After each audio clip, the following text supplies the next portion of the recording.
लाल किताब के अनुसार घोर संकट से बचने के लिए 10 अचूक टोटके।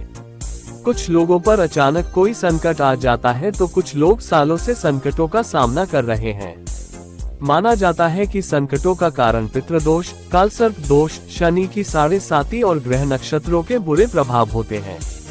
कुछ लोग मानते हैं कि सभी कुछ अच्छा है, लेकिन यदि आपका घर दक्षिण मुखी है तो आप जिंदगी भर परेशान रहेंगे। ये भी माना जाता है कि उपरोक्त कारणों के कारण व्यक्ति के घर में ग्रह कलह, आर्थिक संकट, वैवाहिक संकट और दुख बना रहता है। इसी कारण व्यक्ति को कोर्ट कचहरी या दवाखाने के चक्कर काटते रहना पड़ता है या अन्य किसी प्रकार का संकट खड़ा होता है। हालांकि कुछ विद्वान ये भी कहते हैं कि सब कर्मों का लेखा जोखा है, अर्थात कर्म सुधार लो तो सब कुछ सुधरने लगता है। अब हम आपके कर्म तो सुधार नहीं सकते, लेकिन यहाँ लाल किताब के अनुसार कुछ सावधानी और उपाय जरूर बता सकते हैं। किसी भी प्रकार का व्यसन और नशा न करें। करते हो तो त्याग दें। ब्याज का कार्य करते हो तो त्याग दें। तेरस, चौदस, अमावस्या तथा पूर्णिमा के दिन पवित्र बने रहें।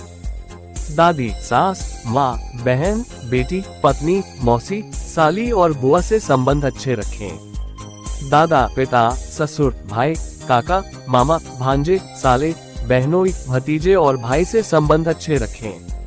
मांस और तामसिक भोजन को त्याग दें और नकारात्मक विचारों से दूर रहें। दान देने या लेने से पहले अपनी कुंडली किसी लाल किताब के विशेषज्ञ को दिखाएं। घर को वास्तु अनुसार बनाएं और उसके आसपास साफ सफाई का ध्यान रखें। लाल किताब के सभी उपाय दिन में ही करें। उपाय करने से पहले अपनी कुंडली का अच्छे से विश्लेषण कर लें। सभी तरह के तांत्रिक अनुष्ठान और रात्रि के घोर कर्मों से दूर रहें। हनुमान चालीसा पढ़ना। प्रतिदिन संध्या वंदन के साथ हनुमान चालीसा पढ़ना चाहिए। संध्या वंदन घर में या मंदिर में सुबह शाम की जाती है। पवित्र भावना और शांतिपूर्वक हनुमान चालीसा पढ़ने से हनुमान जी की कृपा प्राप्त होती है, जो हमें हर तरह की जानी अनजानी होनी अनहोनी से बचाती है।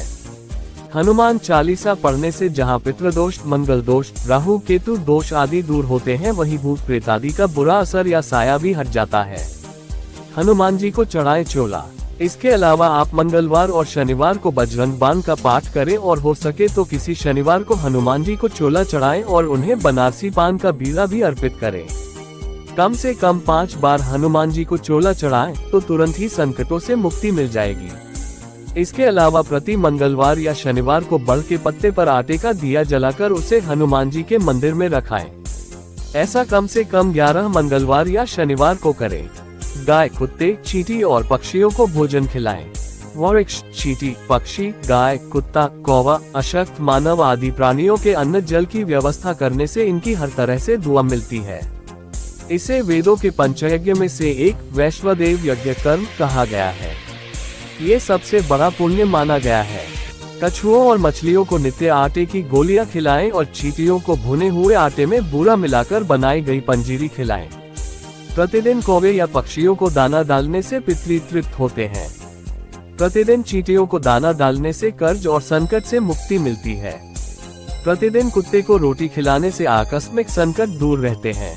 प्रतिदिन गाय को रोटी खिलाने से आर्थिक संकट दूर होता है। छाया दान करें।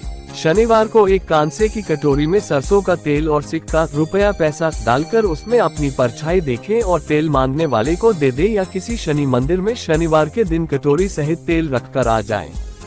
यह उपाय आप कम से कम 5 शनिवार करेंगे तो आपकी शनि की पीड़ा शांत हो जाएगी और शनिदेव की कृपा शुरू हो जाएगी। नारियल को अपने ऊपर वारें। पानीदार एक नारियल ले और उसे अपने ऊपर से 21 बार वारें। वारने के बाद उसे किसी देवस्थान पर जाकर अग्नि में जला दें। ऐसा परिवार के जिस सदस्य पर संकट हो उसके ऊपर से वारें। उक्त उपाय किसी मंगलवार या शनिवार को करना चाहिए। 5 शनिवार ऐसा करने से जीवन में अचानक आए कष्ट से छुटकारा मिलेगा। यदि किसी सदस्य की सेहत खराब है तो उसके लिए यह उपाय उत्तम है। जल अर्पण। एक तांबे के लोटे में जल लें और उसमें थोड़ा सा लाल चंदन मिला दें। उस पात्र को अपने सिरहाने रखकर रात को सो जाएं। प्रातः उठकर सबसे पहले उस जल को तुलसी के पौधे में चढ़ा दें। ऐसा 43 दिनों तक करें। धीरे धीरे आपकी परेशानी दूर होती जाएगी। इसके अलावा आप चाहें तो दूध पानी मिश्रित भरा बर्तन सिरहाने रखकर सोएं और अगले दिन कीकर की जड़ में सारा दूध डाल दें। मानसिक रूप से आप खुद को स्वस्थ महसूस करेंगे और तनाव मुक्त हो जाएंगे। दोनों कान छिदवाएं। हिंदू धर्म में कर्ण भेदन संस्कार होता है। हालांकि आजकल इस संस्कार का कोई विधिवत रूप से पालन नहीं करता है। कुछ लोग एक ही कान छिदवाते हैं तो कुछ लोग दोनों कान छिदवाते हैं। हालांकि नियम दोनों ही कान छिदवाने का है। कान छिदवाने से राहु और केतु के बुरे प्रभाव का असर खत्म होता है। जीवन में आने वाले आकस्मिक संकटों का कारण राहु और केतु ही होते हैं, अतः कान छिदवाना जरूरी है। वैज्ञानिक मत अनुसार इस संस्कार से मस्तिष्क में रक्त का संचार सही प्रकार से होता है। मान्यता के अनुसार कान छिदवाने से व्यक्ति के रूप में निखार आता है। इससे आंखों की रोशनी तेज होती है। कान छिदवाने से मेधा शक्ति बेहतर होती है, तभी तो पुराने समय में गुरुकुल जाने से पहले कान छिदवाने की परंपरा थी। नाक छिदवाएं। कान की पाली, निचला भगा और नाक के बाएं भाग को छिदवाया जाता है। नाक अक्सर सिर्फ महिलाओं की ही छिदवाई जाती है, लेकिन यदि लाल किताब के अनुसार आपका चंद्र, गुरु और बुध खराब स्थिति में है और इससे आपके जीवन में रोजगार, बहन पर संकट, माता पर संकट आदि की समस्या आ रही है, तो नाक छिदवाने की सलाह दी जाती है। जीवन में बार बार असफलता का सामना करना पड़ रहा है तो भी लाल किताब के विशेषज्ञ ये राय देते हैं। पुरुषों को भी एक बार नाक छिदवाकर उसे 43 दिन तक चांदी का तार डालकर रखना चाहिए। इससे उक्त समस्या में राहत मिलती है। हालांकि आप नाक छिदवाने के पहले अपनी कुंडली जरूर किसी लाल किताब के विशेषज्ञ को दिखा लें। कंबल दान करें। संकट के लिए जिम्मेदार राहु और केतु के लिए यह उपाय है। काला और सफेद अर्थात एक ही कंबल में ये दोनों रंग होना चाहिए। कोई तीसरा रंग नहीं होना चाहिए, अर्थात दो रंगी कंबल को 21 बार खुद पर से वार कर उसे किसी मंदिर में या गरीब को दान कर दें। इससे कई तरह के फायदे होते हैं। मंगल के उपाय। किसी लाल किताब के विशेषज्ञ से पूछकर सफेद सुरमा आंखों में लगाएं। बहते पानी में रेवड़िया, बताशी, शहद व सिंदूर बहाएं। मंगलवार का व्रत रखें और क्रोध का त्याग कर दें। सभी ग्रहों शांत करने का उपाय। सूर्य बहते पानी में गुड़, तांबा या तांबे का सिक्का बहाएं। चंद्र दूध या पानी भरा बर्तन सिरहाने रखकर सोए और अगले दिन कीकर की जड़ में सारा जल डाल दें। मंगल सफेद सुरमा आंखों में लगाए, बहते पानी में रेवड़िया, बताशी, शहद व सिंदूर बहाएं। बुध कन्याओं को हरे वस्त्र और हरी चूड़ियां दान करें। दांत साफ रखें। गुरु माथे पर चंदन या केसर का तिलक लगाएं। पीपल की जड़ में जल चढ़ाएं। चने की दाल दान करें। शुक्र, ज्वार, चरी, घी, कपूर, दही का दान करें। सुगंधित पदार्थों का प्रयोग करें। शनि कीकर की दातुन करें। पेड़ों की जड़ों में तेल डालें। राहु जौ को दूध से धोकर बहते पानी में बहाएं। मूली का दान करें या कोयला बहते पानी में बहाएं। जेब में चांदी की ठोस गोली रखें। केतु काले और सफेद तिल बहते पानी में बहाएं। कपूर जलाना। प्रतिदिन सुबह और शाम घर में संध्यावंदन के समय कपूर जरूर जलाएं। हिंदू धर्म में संध्यावंदन, आरती या प्रार्थना के बाद कपूर जलाकर उसकी आरती लेने की परंपरा है। पूजन, आरती आदि धार्मिक कार्यों में कपूर का विशेष महत्व बताया गया है। रात्रि में सोने से पूर्व कपूर जलाकर सोना तो और भी लाभदायक है। इससे तनाव मुक्त गहरी नींद आती है। वास्तु दोष मिटाने। घर के वास्तु दोष को मिटाने के लिए कपूर का बहुत महत्व है। यदि सीढ़ियां, टॉयलेट या द्वार किसी गलत दिशा में निर्मित हो गए हैं तो सभी जगह एक एक कपूर की बत्ती रख दें। वहां रखा कपूर चमत्कारिक रूप से वास्तु दोष को दूर कर देगा। शमशान का उपाय। यदि आप संकटों से जूझ रहे हैं, बार बार एक के बाद एक कोई न कोई संकट से आप घिर जाते हैं, तो किसी की शव यात्रा में शमशान से लौटते वक्त कुछ सिक्के पीछे फेंकते हुए आ जाएं। कालिका माता से क्षमा।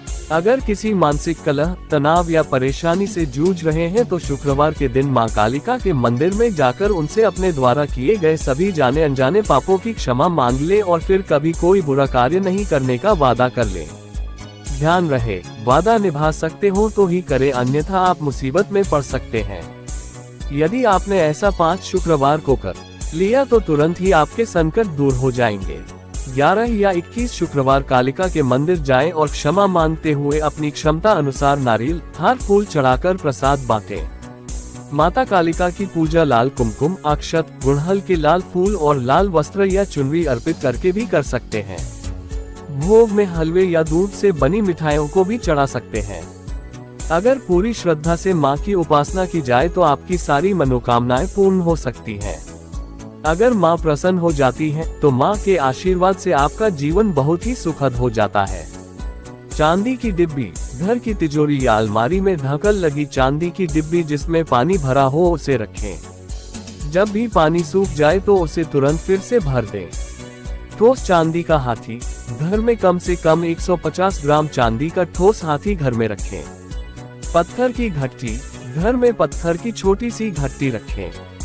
राशि परिवर्तन हो या ग्रह परिवर्तन करें। शहद। मिट्टी के बर्तन में शहद भर कर उसे ढककर घर में कहीं उचित स्थान पर रखें। चांदी का टुकड़ा। चांदी का एक चौकोर टुकड़ा अपने पास रखें या घर की तिजोरी में रखें। गुड़। देशी गुड़ घर में रखें और समय समय पर उसे थोड़ा थोड़ा खाते रहें। कुत्ते। प्रतिदिन कुत्ते को रोटी खिलाते रहें। कंबल। मंदिर में सफेद और काला 2 रंगी कंबल दान करें या किसी गरीब को दे दें। अन्नदान। वृक्ष, चींटी, पक्षी, गाय, कुत्ता, कौवा, कछुआ, मछली, वृद्ध, अनाथ, कन्या, अशक्त, मानव आदि प्राणियों के अन्न जल की व्यवस्था करें। छाया दान करें। शनि के खिलाफ कार्य न करें, जैसे परस्त्री गमन, शराब पीना, ब्याज का धंधा करना और किसी मनुष्य या प्राणी को सताना। प्रति शनिवार को छाया दान नहीं कर सकते हैं तो कम से कम 11 शनिवार को छाया दान करें। नारियल का उपाय। पानीदार नारियल लेकर अपने और अपने परिवार के सदस्यों के ऊपर से 21 बार वार कर उसे अग्नि में जला दें।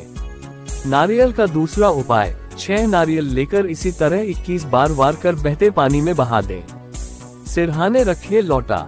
तांबे के लोटे में जल भरकर उसे सिरहाने रखकर सोएं और सुबह उठते ही उसे बाहर डाल दें या कीकर के वृक्ष में डाल दें। ऐसा कम से कम 43 दिन तक करें और यदि इससे ज्यादा दिनों तक करते ही रहेंगे तो भी कोई दिक्कत नहीं। पुजारी को दान। मंदिर के वृद्ध पुजारी या शिक्षक को पीला वस्त्र, धार्मिक पुस्तक या पीले खाद्य पदार्थ दान करें। सिक्के का उपाय। किसी की शव यात्रा में शमशान से लौटते वक्त कुछ सिक्के पीछे फेंकते हुए घर आ जाएं और स्नान कर लें। सिरहाने रात को एक तांबे का सिक्का रखें। सुबह उस सिक्के को किसी शमशान में फेंकाएं। सिक्के दान। किसी सफाई कर्मी को कुछ सिक्के का दान करें। तांबे के सिक्के का उपाय। तांबे के गोल सिक्के में छेद करके उसे किसी लाल या सफेद धागे में पिरोकर गले में पहने। पानी में बहाना। बहते पानी में रेवड़ियां, बताशी, शहद या सिंदूर बहाएं। कन्याओं को भोजन कराएं। नवरात्रि या बुधवार के दिन कन्याओं को हरे वस्त्र और हरी चूड़ियां दान करें और उन्हें भोजन कराएं। या 21 शुक्रवार 9 वर्ष से कम आयु की 5 कन्याओं को खीर व मिश्री का प्रसाद बांटें। सेंधा नमक। सोते समय अपना सिर पूर्व की ओर रखें और अपने सोने के कमरे में एक कटोरी में सेंधा नमक के कुछ टुकड़े रख लें।